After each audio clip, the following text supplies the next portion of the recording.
মেঘেদের দেশে বরফে ঢাকা পাহাড় আর আদিম প্রকৃতির এক জাদুকরী রূপ, যা আজকে আমরা তুলে ধরব আজকে আমার এই ভিডিওর মাধ্যমে। অন্যতম সুন্দর একটি রাজ্য, স্বর্গরাজ্যের মতন সুন্দর, যার নাম নর্থ সিকিম বা উত্তর সিকিম, যার মধ্যে লুকিয়ে আছে রোমাঞ্চের ছোঁয়া এবং এই সমস্ত পথের সম্পূর্ণ আঁকেবাঁকে রয়েছে অনেক পাহাড়ি ভালোবাসা। তো আজকে আমাদের ভ্রমণ পর্ব শুরু হচ্ছে লাচুং থেকে 0 পয়েন্টে যাওয়ার উদ্দেশ্যে। তো চলো আজকে আমাদের এই ভিডিওটি শুরু করা যাক। আগের পর্বে তোমরা আমার আরও বেশ কিছু গ্যাংটকের ভিডিও রয়েছে, সেগুলো যারা দেখোনি তারা অবশ্যই ভিডিওটাকে একবার চেক করে নিতে পারো। তো চলো শুরু করা যাক। আজকে আমাদের এই সকালটা শুরু হলো ঘরের ভেতর থেকে। অসাধারণ সকালটা শুরু হয়েছে। ভোরের প্রথম আলো আর প্রথম সূর্যের আলো যেন পাহাড়ের এই কোণাগুলোকে ছুঁয়ে গেছে। Good morning everyone, welcome back to my channel. আশা করি সকলে খুব ভালো আছো। তো আমার আজকের ব্লগটা শুরু হচ্ছে লাচুং থেকে। তো আমাদের আজকের জার্নি হচ্ছে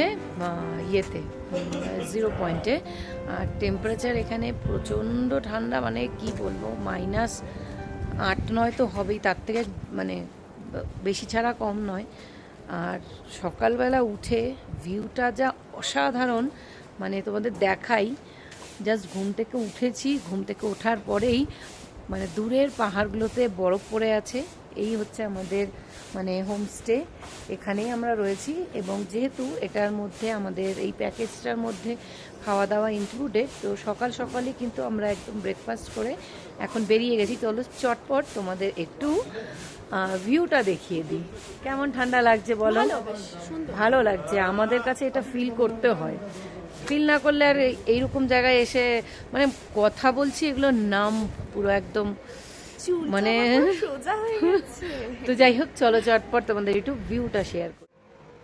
লাচুংয়ের এই কনকনে ঠান্ডায় 1 কাপ হাতে চা নিয়ে এই সুন্দর দৃশ্য দেখার মধ্যে আলাদাই কিন্তু একটা শান্তি আছে। তো চলো সময় নষ্ট না করে আমরা রওনা দিই উত্তর সিকিমে বা উত্তর সিকিমের কাছে আকর্ষণীয় একটি জায়গা 0 পয়েন্টের উদ্দেশ্যে। লাচুং থেকে 0 পয়েন্টের দূরত্ব প্রায় 50 কিলোমিটার। আজ আমাদের যাত্রা শুরু হলো প্রায় এই সকাল 7টা নাগাদ। তো যতটা সকাল সকাল বেরোনো যাবে ততটা তাড়াতাড়ি ফেরা যাবে।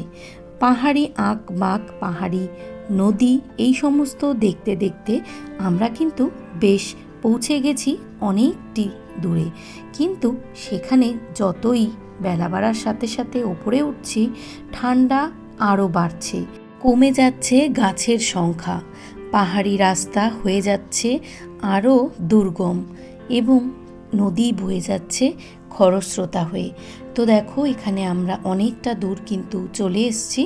তো এখান থেকে যেতে রাস্তা কিন্তু দেখো বেশ খারাপ, কিন্তু তার মধ্যে দিয়েই যেতে হবে।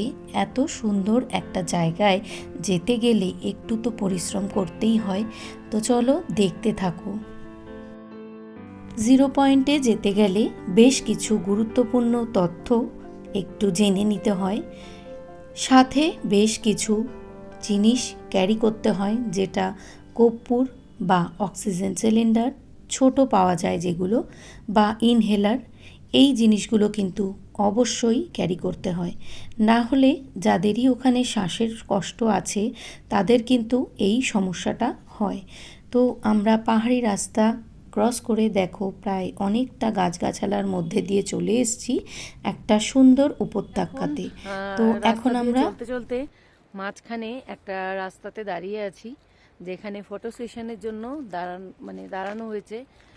আর ভিউটা তো ভীষণ সুন্দর, তো তোমাদের সাথে দেখাচ্ছি। আর ভীষণই শ্বাসের কষ্ট হচ্ছে, তো বেশি কথা বলতে পারছি না, জাস্ট দেখো। আমরা এখন চলে এসেছি ইয়ুংথাম ভ্যালিতে। অ্যাকচুয়ালি ইয়ুংথাম ভ্যালিটা হচ্ছে ফ্লাওয়ার সিজনে এটা সবচেয়ে বেশি সুন্দর লাগে, কিন্তু এখন যেহেতু ফ্লাওয়ার নেই, কিন্তু এমনি সামনে যে নদীটা দেখা যাচ্ছে, ওটা দেখতে কিন্তু বেশ ভালো লাগছে। তো চলো সম্পূর্ণটা তোমাদের সামনে থেকে শেয়ার করছি।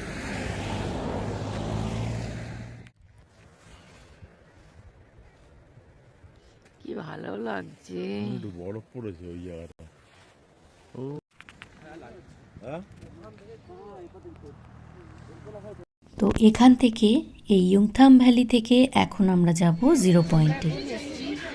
0 পয়েন্টে বৎস ঠান্ডা, আমি তো দমও নিতে পারছি না, হাতে কোট নিয়ে অক্সিজেন সিলিন্ডার নিয়ে ঘুরে বেড়াচ্ছি।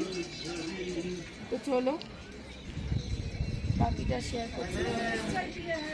জানি না কতক্ষণ থাকতে পারবো, আমার অবস্থা প্রচুর বাজে। চলো। কেমন কষ্ট হচ্ছে? হ্যাঁ, বহুত বরফ। আমার অতটা কষ্ট হচ্ছে না, স্টিল নাও।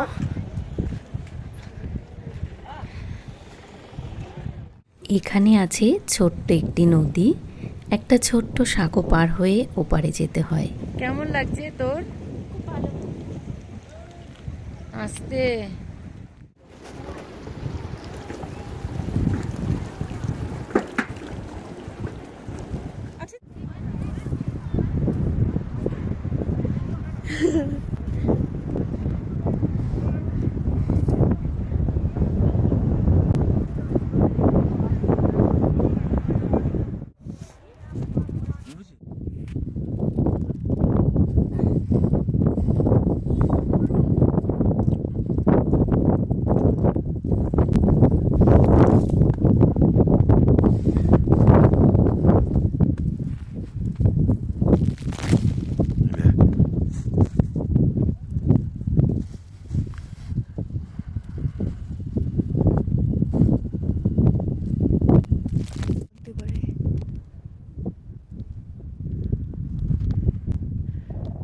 তো এরপর আমরা চলে এসেছিলাম সাংলাফু লেকে।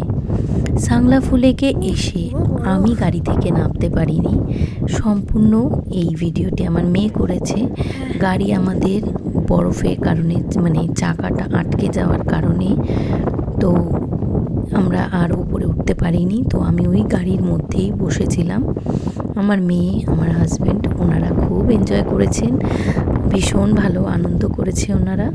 তো তোমাদের কেমন লাগলো সেটা অবশ্যই কমেন্টের মাধ্যমে জানিও। তো চলো, সকলে ভালো থেকো।